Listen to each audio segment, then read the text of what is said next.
Hey everybody, it's Ryan from Ryviews.com, and today I'm reviewing Solarmax 2 by Nico Tuason. I have no idea. Usually, for these reviews, in the past I've written myself a script, and then I read off that, and I'm trying something a little different today. I'm trying to just record the video and review on the fly, so you'll have to let me know if you've seen multiple of my videos, if this one sounds less intelligent or you can't understand me when I'm talking in this one, or whatever reason. Maybe I sound like an idiot, who knows. But I'm going to try to do this on the fly. That'll save me lots of time, and hopefully it'll sound a little more genuine and unrehearsed.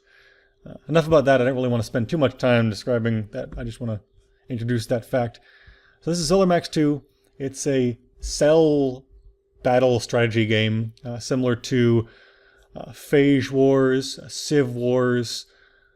There are a few more. It's a popular game type, and this is the newest entry in it. You basically have your little home planet with some guys you send to other planets to colonize. The white signifies that it's neutral. The blue signifies it's yours. Eventually you'll fight red dudes that are bad. And most of these games involve this kind of system where once you take over a planet, you start generating population there. And that's kind of the strategy of the game, where you're trying to grab neutral planets as fast as you can, while not necessarily leaving yourself open to attacks like I just did. However, in this case, this is a little different, where I don't think I can generate people at this original location until I get the new location. Not entirely sure about that. But see here, you can also change how many people you're sending to a different location, which is common. Okay, and it's not new, but it does help with strategy.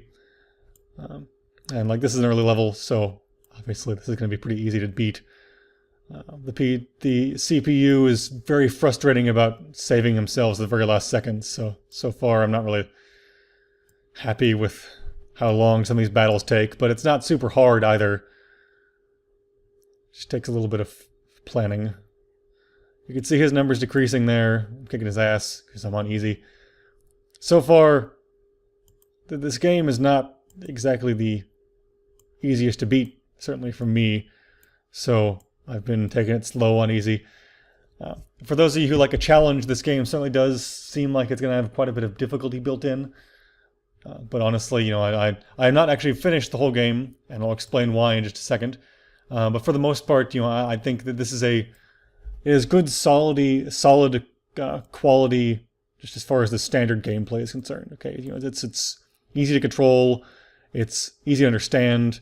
There's not a whole lot of nuance to it that gets really confusing or frustrating. That being said, this is a carbon copy of lots of other games in this genre. Civilization Wars was one of my favorite. It had lots of upgrades. It had some nice, cute little animation figures. These are just little balls of energy you're sending between planet and planet. Civ Wars had these little buildings that you sent like warriors to, and it was very obvious that they were little, fun warrior guys.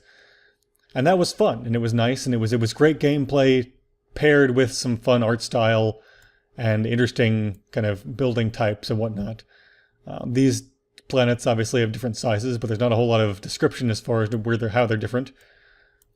Usually in these games, bigger planets or buildings spawn faster, but there's no description here. You can kind of watch for yourself and see if that's true. It doesn't really seem to be very true in my case here, but I don't know for sure. So this game, as I said, is quality, but it's just a repeat of everything that's come before it. There's no real reason to keep you coming back. There's no real thing that sets this game apart. It's just very rote, very straightforward, and I see no reason to play it over any of the other Cell games. If you're looking for a fun game in this genre, I would recommend Civ Wars 2. It has some great progression. It has some great upgrades. It has, like an overworld map. It's a fun game, and it has different enemy types. And I'm an upgrade sucker. Okay, so I love upgrades. I love any game that lets me build strength as I go along. But it also means there's some kind of meaningful XP from level to level. Okay, in my mind, that makes me come back to the game, makes me keep playing it.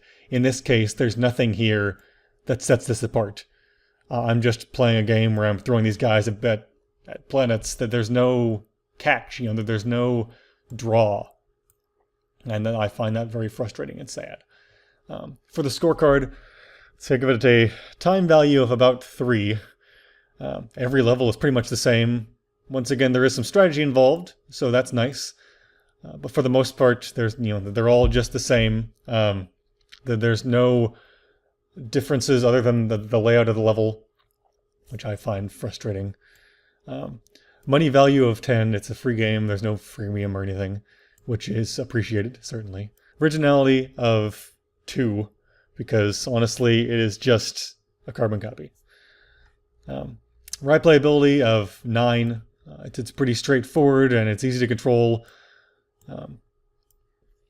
Then fulfillment of 4, because right now, like I said, it's a frustrating game where it's just the same as what's come before it. There's nothing keeping me here. I'm not feeling fulfilled at all.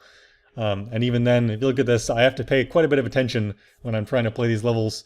And honestly, while there is some reward for beating the level eventually, I really don't have that much keeping me going because I just get frustrated. There's nothing to keep me going level. It's just beating one level and moving on. I don't like that. It's very boring. That gives a grand total of 5.6. All right. Thanks for watching, everybody. Visit www.ryviews.com and don't forget to subscribe. And please let me know if this video sounds different than the other ones. Thanks. Until next time.